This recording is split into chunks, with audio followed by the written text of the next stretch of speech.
We move on now to the crisis at the border and major talks between the U.S. and Mexico. This as a caravan of migrants, around 6,000, is making the treacherous journey to the U.S. southern border. Secretary of State Blinken and Homeland Security Secretary Mayorkas are in Mexico City pressing the country's president to do more to slow the surge, as migrant crossings are expected to reach new record highs. ABC's Maria Villarreal is in Texas tonight. Tonight, U.S. Secretary of State Antony Blinken arriving in Mexico City, pressing Mexico's president for help with the migrant surge at the border, joined by DHS Secretary Alejandro Mayorkas. Sources telling ABC News that the Biden administration planned to push Mexico to step up immigration enforcement within their country, help reopen key ports of entry, and encourage migrants to stay in Mexico. The urgent meeting coming as border officials brace for this caravan of migrants, an estimated 6,000 people pushing through southern Mexico towards an overwhelmed U.S. border. Marvin, a migrant from Honduras, says in our country the situation is getting worse and worse. We are only looking for an opportunity to work. We are not criminals. Their journey, a treacherous one.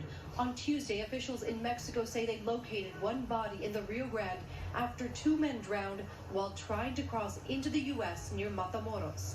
December, now on track to have the highest number of Border Patrol apprehensions ever, according to CBP data. Several days this month seeing more than 10,000 apprehensions. Republican Texas Governor Greg Abbott using taxpayer dollars to fly hundreds of asylum seekers to Democratic-led sanctuary cities like Chicago and New York, where local police limit their coordination with federal immigration and customs enforcement. Overnight, a plane carrying over 180 migrants from Texas diverted to Philadelphia due to weather issues. The group later packed on buses and transported to New York City.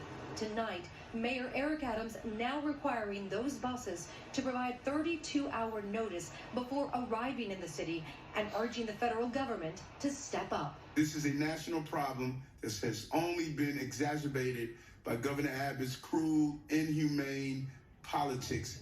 The federal government must take responsibility.